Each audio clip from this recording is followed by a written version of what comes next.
చందమామ కథ భల్లూక తల్పం. పరోపకారి అయిన ధర్మసింధువు నేపాల దేశానికి రాజుగా ఉండేవాడు. ఆయన త్యాగమూర్తి. ధర్మసింధువుకి మారువేషాలతో ఎంత దూరమైనా పాదచారిగా ప్రయాణం చేయటం మామూలు. ఒకప్పుడు ధర్మసింధువు మామూలు ప్రకారం బయలుదేరిపోయి కొన్నాళ్లకు ఒక పర్వత ప్రాంతం చేరుకున్నాడు. మరికొంత దూరంలో ఒక అగాధమైన లోయ తగిలింది. అటుపైన ఆయనకు దారి తెన్ను కనిపించలేదు. ధర్మసింధువు అక్కడనే నిలబడి ఆలోచించడంతలో ఆ లోయ పక్క నుండి ఒక ఆజానుబాహు వచ్చి ఎదుటపడ్డాడు. అతడు దగదగా మెరిసే దుస్తులు వేసుకున్నాడు. చక్కటి చేతికర్ర పట్టుకొని ఉన్నాడు. మంచి బలశాలి, అందగాడు, మాటకారిని, పెద్ద మనిషిగా కూడా ఉన్నాడు. ఆ పెద్ద మనిషి సామాన్యుని వేషంలో కనపడే ధర్మసింధువు వద్దకు వచ్చి, బిడ్డా, అలసిపోయినట్టున్నావే, ఎవరవు నీవు, ఎక్కడి నుంచి వస్తున్నావు, ఎక్కడికి వెళ్ళాలి, రా నాయనా, నాతో వచ్చేసేయ్.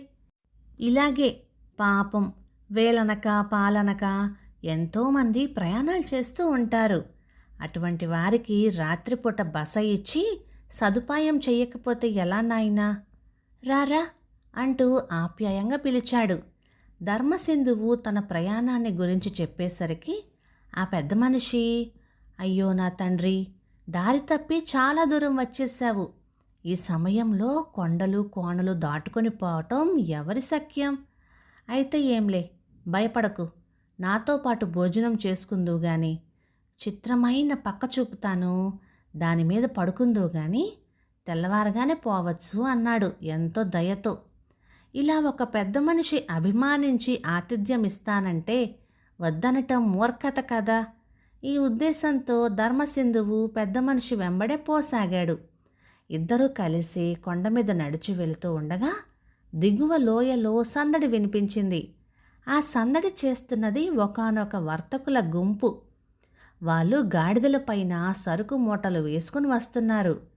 ఇది చెవిన పడగానే పెద్ద మనిషి, ఇప్పుడే వస్తాను ఉండు అని ధర్మసింధువుతో చెప్పి వాళ్ళ వద్దకెళ్ళాడు. అయ్యో బాబుల్లారా, ఈ అపరాత్రి వేళ ఈ ప్రయాణం ఏమిటి? రండి, నాతో రండి. మా ఇంట్లో ఇంత కడుపు చలవ చేసుకొని రాత్రికి విశ్రమించి తెల్లవారగానే లేచి మీ దారిని మీరు వెళ్దురు గాని.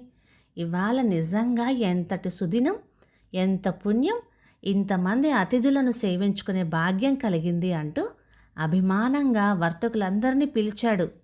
పెద్ద మనిషి ఆ వర్తకులతో మాట్లాడుతూ ఉన్న సమయాన అక్కడ ధర్మసింధువుకి ఒక వృద్ధుడు కనిపించాడు. వాడు కట్టెల మోపు ఎత్తుకొని అవస్థ పడుతున్నాడు. వానికి సహాయం చేద్దామని ధర్మసింధువు వెళ్ళేసరికి వృద్ధుడు కుశల ప్రశ్నలు వేశాడు. అందుకు ధర్మసింధువు తన సంగతి సందర్భాలు అన్నీ వెల్లడించి, తర్వాత, తాత, ఒక దయామయుడు కనిపించి ఈ రాత్రికి ఇక్కడ ఉండిపోమ్మని నన్ను ఎంతో ఆప్యాయంగా కోరాడు అని చెప్పాడు.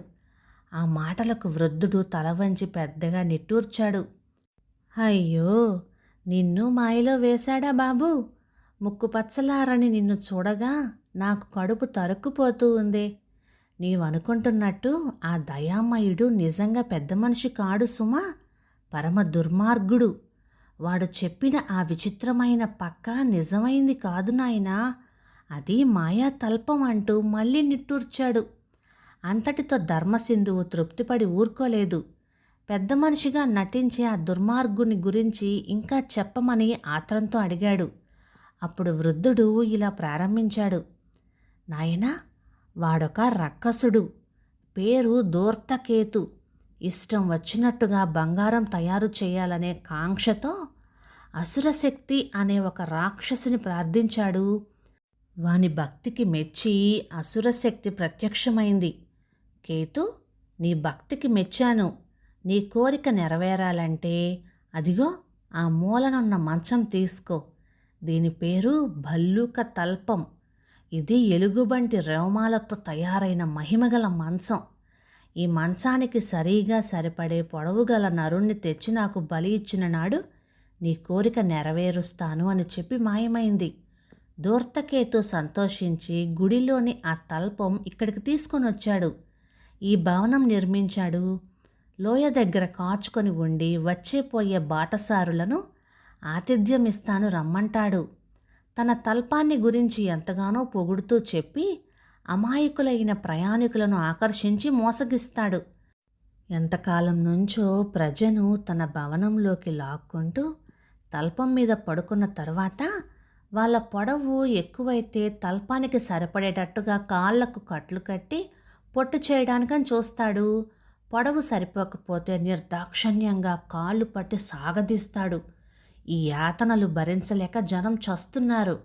అయితే ఆ తల్పానికి సరిగ్గా సరిపడిన పొడవు గల వాడిని నేనొక్కడినే అని చెప్పి ఊరుకున్నాడు. అలా అనేసరికల్లా ధర్మసింధువు, మరి తాత నువ్వింక బతికే ఉన్నావే, నిన్ను శక్తికి బలి ఇవ్వలేదా అని అడిగాడు. అందుకు ముసలివాడు ఇలా చెప్పాడు, నాయనా, చాలా కాలం క్రిందట నీలాగే నేను ఈ దారిన ప్రయాణం చేయవలసి వచ్చింది. నన్ను ఆ దూర్తకేతు ఎంతో ఆప్యాయంగా ఆహ్వానించి తన భవనం లోపలికి తీసుకెళ్ళాడు. దివ్యమైన భోజనం పెట్టించాడు. ఆ తల్పం చూపించి హాయిగా నిద్రించమని చెప్పి వెళ్ళిపోయాడు. మామూలుగా పడుకున్నాను. నా పొడవు ఆ తల్పం కన్నా సుమారు 1 మూర ఎక్కువగా ఉంది. ఇదేదో చిత్రంగా ఉన్నదని అనిపించింది. ఎంతకు నిద్ర పట్టింది కాదు. అప్పుడు తలగడ తీసి కాళ్ళ వైపు తలపెట్టుకొని కాళ్ళు చాచి పడుకునేసరికి నా పొడవు ఆ తల్పం పొడవుకి సరిగ్గా సరిపోయింది. తల్పంలో ఉండే మర్మం తెలిసిపోయింది. నిద్ర పట్టకపోయినప్పటికీ కళ్ళు మూసుకొని అలాగే పడుకున్నా. ఒక రాత్రివేళ దూర్తకేతు వచ్చి చూసేసరికి నేను తల్పానికి సరిగ్గా హెచ్చుతగ్గులేమీ లేకుండా ఉండటం గమనించాడు. ఇంతకాలానికి తన శక్తికి తగిన మనిషి దొరికాడు కదా అని ఉప్పొంగిపోయాడు. నాటి నుంచి వాడు నన్ను ఎంతో దయగా చూస్తూ ఏ లోపము రాకుండా పోషిస్తూ వచ్చాడు. తర్వాత బలి వేయటానికి సుముహూర్తం పెట్టించాడు. ఆ సంగతి పరిచారికుల వల్ల నాకు ముందుగానే తెలిసిపోయింది. బలికి ముందటి రాత్రి అర్ధరాత్రి వేళ మళ్ళీ నా గదికి వచ్చి ఒకసారి నన్ను వాడు చూశాడు. అప్పుడు కావాలనే నేను తలవైపు సవ్యంగా పడుకొని ఉన్నా. చూడగా నా కాళ్ళు తల్పానికి సుమారు 2 మూరలు పొడవుగా పెచ్చుగా కనిపించినాయి. ఇది చూస్తూనే దూర్తకేతు తబ్బిబ్బులైపోయాడు. వాడికేమీ అంతుపట్టలేదు. గత రాత్రి తల్పానికి సరిగ్గా ఉన్న మనిషి తెల్లవారేసరికి పెచ్చు పెరిగి ఉన్నాడేమిటి అని అనుకుని ఆశ్చర్యపడ్డాడు. తల్పమైతే ఆత్రం కొద్దీ తెచ్చాడే కానీ శక్తిని అడిగి ఈ కీలకం వాడు తెలుసుకోలేదు. ఆ శక్తి వీడికి చెప్పనూ లేదు. ఇప్పుడు ఆశ్చర్యం కలిగి ఈ రహస్యం ఏమిటో నన్ను చెప్పమని కూర్చున్నాడు. నేను చెప్పలేదు. నన్ను నానా యాతనలు పెట్టాడు. నేను నా పట్టు వదలలేదు. లాభం లేక విసిగి వేసారి నన్నొక బానిసగా చేసివేశాడు. వాడు తోడమని చెప్పినన్ని నీళ్లు తోడాలి, మోయమన్నన్ని కట్టెల మోపులు మోయాలి. నన్ను ఎన్ని విధాల హింసించినా ఇప్పటి వరకు ఆ కీలకం నేను వాడికి వెల్లడించలేదు. ఇంతవరకు ఆ తల్పానికి సరిపడి శక్తి బలికి పనికి వచ్చే మనిషి మరొకడు దొరకనూ లేదు అని చెప్పాడు. ఇంతలో లోయలోని వర్తకుల గుంపును వెంట పెట్టుకొని దూర్తకేతు చక్కా వస్తున్న చప్పుడయింది. ఇది కనిపెట్టి ముసలివాడు ధర్మసింధువునకు ఒకే ఒక రహస్యం చెవిలో చెప్పాడు. సంతోషంతో సరే అన్నాడు ధర్మసింధువు. ఆ రోజున దొరికిన అతిథులందరిలో ధర్మసింధువే అందంగా పొందికగా కనపడడం వల్ల దివ్యమైన భోజనం పెట్టించి ముందుగా ధర్మసింధువునే తన తల్పం మీద పడుకోమన్నాడు దూర్తకేతు. ధర్మసింధువు ఏమీ ఎరగని అమాయకుడిలాగా పోయి అటువంటి తల్పం మీద పడుకోవటం తనకు కొత్త అయినట్లుగా నటించి కాళ్ళవైపు తలపెట్టుకొని పడుకున్నాడు. దూర్తకేతు ఒక రాత్రివేళ వచ్చి చూడగా అతను తల్పానికి సరిగ్గా సరిపోయి ఉండటం గమనించి పొంగిపోయాడు. ఈ సందట్లో వాడు వర్తకుల గుంపుని మర్చిపోయాడు. నాటి నుంచి ధర్మసింధువు మీద దృష్టి పెట్టి అతనిని అన్ని విధాలా సదుపాయంగా పోషిస్తూ వచ్చాడు. వాణ్ణి నమ్మి స్వేచ్ఛగా వదిలిపెట్టాడు. ధర్మసింధువు కూడా యజమాని పట్ల విశ్వాసంగానే ఉంటూ వచ్చాడు. ఇన్నాళ్లకు తన దేవి బలికి తగినవాడు దొరికాడు కదా అనే సంతోషంతో ప్రపంచమే మరిచి సంచరింపసాగాడు దూర్తకేతు. ఈ లోపల ధర్మసింధువు ఎన్నోసార్లు ముసలివానిని కలుసుకొని సలహా చేశాడు. ఇద్దరూ కూడా బలుక్కొని ఒక నిశ్చయానికి వచ్చారు. ఆ నిశ్చయం ప్రకారం ఒక రోజున ధూర్తకేతుకి మంచి మాటలు చెప్పి వాడు కాళ్ళ వైపు తల పెట్టుకుని తల్పం మీద నిద్రించేటట్లుగా ధర్మసింధువు యుక్తి చేశాడు.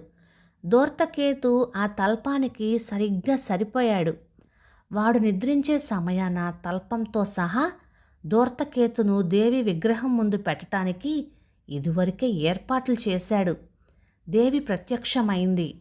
తల్పానికి సరిగా సరిపడి ఉన్న ధూర్తకేతును ముసలివాడు ధర్మసింధువు కలిసి బలి చేయబోయారు. కాని దేవి తన భక్తుడైన ధూర్తకేతు పైన దయతలిచి వాడికి మరొక ఉపాయం చెప్పి సాగనంపింది. వాగ్దానం ప్రకారం అసురశక్తి బంగారం చేసే యోగం ధర్మసింధువుకి చెప్పింది.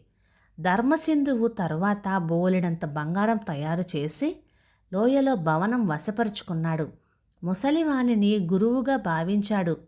ధూర్తకేతులాగా కాక ధర్మసింధువు ఆ దారిన వచ్చే బాటసారులందరికీ ఆతిథ్యం ఇచ్చి ఆదరించి పరోపకార దీక్షతో జీవితం సార్థకం చేసుకున్నాడు. కథ సమాప్తం. ఈ కథ 1953 ఆగస్టు నెల చందమామలో వచ్చింది. రచయిత పి రామకృష్ణ గారు. ఈ కథ మీకు ఎలా అనిపించిందో తప్పకుండా కామెంట్ చేయండి. ఈ కథలు మీకు నచ్చినట్లయితే లైక్ చేయండి, షేర్ చేయండి. ఇలాంటి మంచి తెలుగు కథల కోసం మన ఛానల్ని సబ్స్క్రైబ్ చేయండి. Thank you.